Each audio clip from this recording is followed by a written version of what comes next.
14 décembre 1861. Le prince Albert, mari de la reine Victoria, reine du Royaume-Uni, de Grande-Bretagne et d'Irlande, meurt de la fièvre typhoïde. Une infection mortelle due à la bactérie Salmonella typhi. La reine Victoria est anéantie. La mort de l'homme qu'elle avait épousé il y a plus de 21 ans la laisse seule à la tête du royaume. Elle qui était déjà orpheline de père quand elle avait tout juste 8 mois, et dont la mère était morte quelques mois avant le prince Albert, elle se dit être une veuve de 42 ans brisée. Le chagrin l'envahit, le pays entier est en deuil, et elle fait organiser des obsèques à la hauteur de son chagrin. Puis elle se retire à l'hospice. Sa retraite fut longue, et pendant 1 an, tous les membres de sa maison sont restés en habit de deuil. Elle se déchargeait autant qu'elle pouvait de ses devoirs de reine dans les affaires publiques. Cet isolement lui a valu le nom de « la veuve de Windsor ». Pendant cette période, elle a créé un album rempli de poèmes et elle écrit dans son carnet « Nulle puissance humaine ne pourra me détourner de ce qu'il avait, lui, décidé et souhaité. Je continue de vivre avec lui, pour lui. En fait, je ne suis qu'extérieurement séparé de lui. Et pour un temps seulement. » Dans un monde où la question de la mort est souvent taboue, où vivre un deuil signifie encore être jugé, provoquer de la gêne, de l'incompréhension, quand ce n'est pas de la pitié, la grande question est celle-ci. Comment des orphelins comme nous, qui avons vécu très tôt la mort d'un parent, qui ne voulons pas porter ce poids sur nos épaules toute notre vie, ni qu'il impacte nos relations actuelles, comment nous pouvons y donner un sens nouveau, construire des relations plus profondes, et surtout, comment nous reprenons le pouvoir sur nos vies. Mon nom est Johan, et bienvenue chez les Orphelins Résilients. Bonjour à toi, bienvenue dans ce nouvel épisode du podcast des Orphelins Résilients. Aujourd'hui, on va parler de ce qu'entraîne le fait de hiérarchiser la souffrance dans le cadre du deuil, de la culpabilité ou à l'inverse la victimisation que ça peut causer. Et forcément, ces deux sentiments qui sont la victimisation et la culpabilité, c'est des freins évidents aux relations dans le couple et dans la famille, dans le cadre du deuil, en particulier en tant qu'orphelin.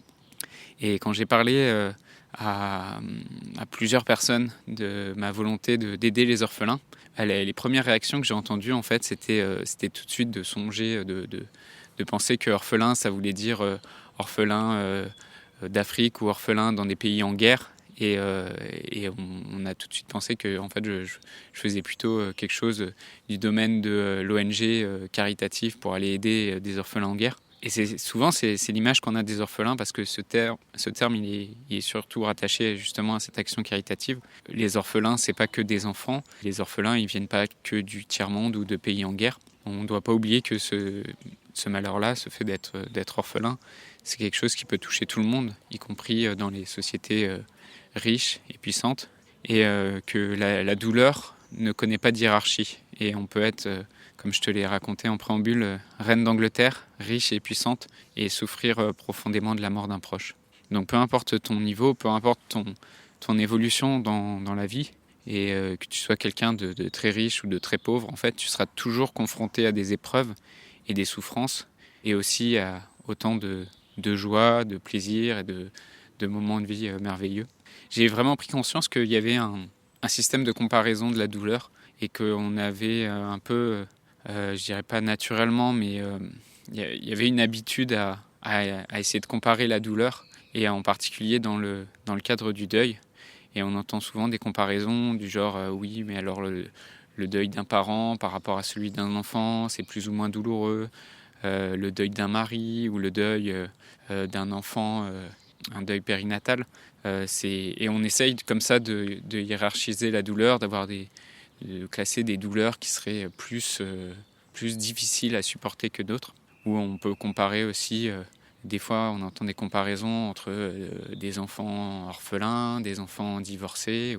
On a toutes sortes de comparaisons par rapport à la douleur.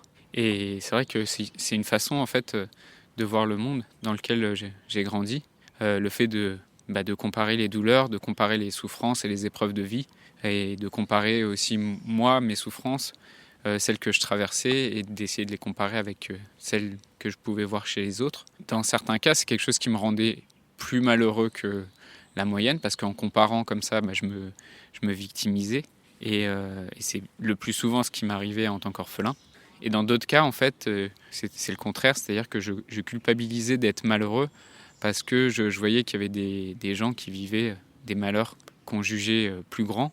Et donc, en fait, c'est quelque chose qui m'a fait souffrir dans les deux sens et que j'ai cherché à me débarrasser dès que j'ai compris que ça me causait juste de la souffrance de mettre de la hiérarchie comme ça dans les douleurs. Et aujourd'hui, en tout cas, ça m'épargne beaucoup de culpabilité ou de victimisation, d'arrêter de faire cette hiérarchie entre les douleurs ou d'essayer de la comparer avec celle des autres. Et pour moi, c'est vraiment une comparaison qui est inutile et nocive parce qu'en fait, elle fait vraiment juger, culpabiliser et se victimiser. Et c'est comme si, quelque part, il y avait une course à la victimisation. C'est qui la personne la plus malheureuse? Et je me demande s'il n'y a pas quelque chose qui est un peu hérité du christianisme, d'essayer de voir c'est qui le plus grand martyr, parce que la personne qui souffre le plus, la personne qui est la plus grande martyr, c'est celui qu'il faut le plus aimer, qu'il faut le plus protéger. Et donc, est-ce que si tu es moins malheureux que moi, tu es moins important, est-ce que ça veut dire qu'il faut moins faire attention à toi? Et c'est vrai que dans un cas, tu te dis que tu compares ta situation et tu te dis ta situation elle est pire que celle d'un autre et donc tu vas te victimiser et en te victimisant, c'est pas t'aider non plus à aller mieux parce que tu fais prendre pitié de toi ou tu prends pitié de toi et c'est quelque chose que je t'ai déjà expliqué dans les précédents épisodes, c'est que la pitié c'est incompatible avec la dignité, avec l'ambition. Et la pitié, c'est pas de l'amour en fait. Et se victimiser, c'est aussi casser sa confiance en soi. C'est aussi dépendre de quelqu'un d'autre qui va prendre soin de soi et qui va être là un peu pour nous sauver. Si à l'inverse, tu compares ta situation et que tu dis elle est moins pire que celle d'un autre, et ça va te créer de la culpabilité parce que tu vas te dire mais ma souffrance, je devrais pas la ressentir, elle est pas légitime et j'ai pas le droit de souffrir en fait. Et donc il y a vraiment avec ça une notion de culpabilité et de faute que tu vas ressentir. Pour moi, la solution, c'est juste de ne pas formuler de jugement hiérarchique entre les douleurs. Et c'est assez intéressant parce que là, dans la description que je viens de te faire, je viens de mettre en lumière 3 profils qui sont le coupable, c'est-à-dire j'ai de la culpabilité de souffrir alors que d'autres vont encore moins bien. Je me sens coupable de la souffrance des autres aussi. La victime, donc je souffre et ma souffrance dépend de quelqu'un d'autre et je vais avoir besoin de quelqu'un pour prendre soin de cette souffrance. Et le juge qui est un peu le troisième profil, qui est celui qui d'un côté condamne le coupable et qui de l'autre côté défend la victime. Ce trio-là, coupable, victime, juge, c'est un trio inconscient qui est responsable de cette souffrance et que tu sois dans l'un des 3 personnages à vouloir te prendre pour un juge, à vouloir te prendre pour une victime ou en ressentant cette culpabilité. Et simplement, il n'y a pas de hiérarchie dans la douleur et personne ne va juger de l'intensité de tes problèmes. Et c'est vrai qu'il y a des gens qui souffrent énormément et qui ont été malmenés par la vie. Mais en fait, c'est vraiment toi, comment tu ressens cette douleur qui compte. Et je te reprends une analogie que j'ai déjà prise dans un autre épisode, mais si je te tape sur l'épaule alors que tu n'as rien du tout, ça va pas trop te gêner. Mais par contre, si tu as un coup de soleil, là, ça va peut-être te faire très mal. Et d'une certaine façon, en fait, dans notre société, on vit une sorte d'injonction au bonheur, une double injonction vis-à-vis de cette question du malheur et du bonheur. C'est que d'un côté, on nous dit qu'on n'est pas là pour rigoler, qu'il faut cacher sa joie, parce que tu peux pas être heureux et montrer ta joie alors que tu vois tout le malheur des autres. Ça serait quelque chose de méprisant et d'insultant de montrer ta joie. Et de l'autre côté, donc cache ta joie, et de l'autre côté, tu devrais être heureux avec ce que tu as.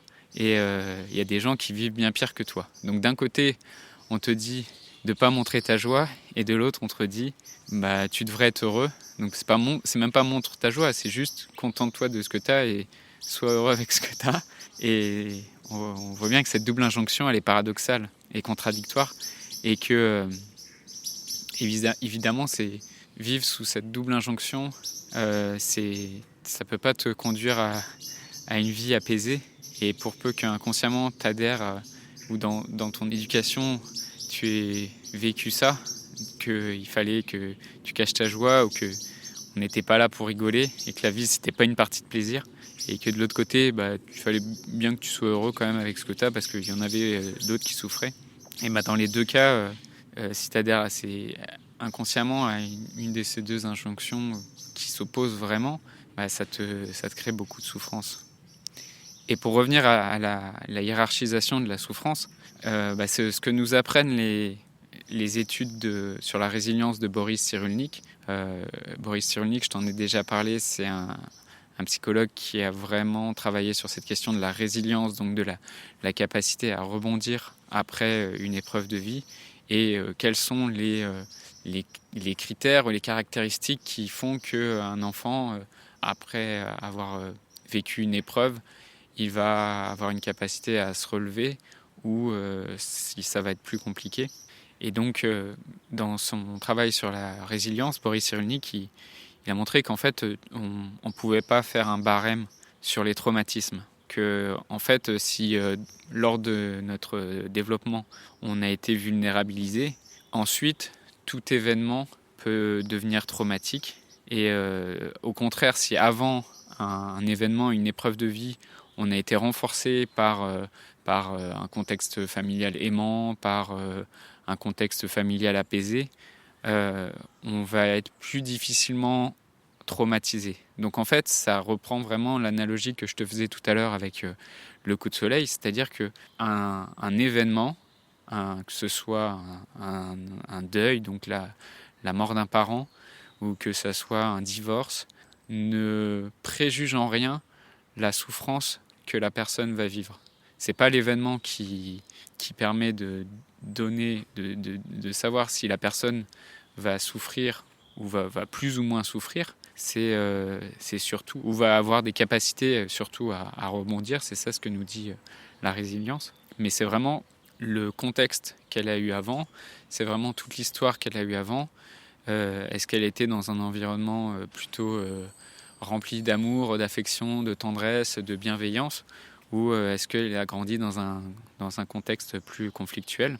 Et il y a des personnes qui traversent des événements très difficiles, qui souffrent, mais qui n'ont pas de syndrome post-traumatique. Et donc l'événement en soi, il ne préconise pas de souffrance ou de traumatisme. Et il y a vraiment une distinction à faire entre ce que c'est qu'un traumatisme, parce qu'un traumatisme, c'est un symptôme qui est observable au niveau du cerveau par neuroimagerie. Dans un traumatisme, en fait, le cerveau, il fonctionne mal. On voit qu'il est plus fatigué, il fonctionne moins bien. Dans une épreuve, ça n'atteint pas forcément le fonctionnement du cerveau.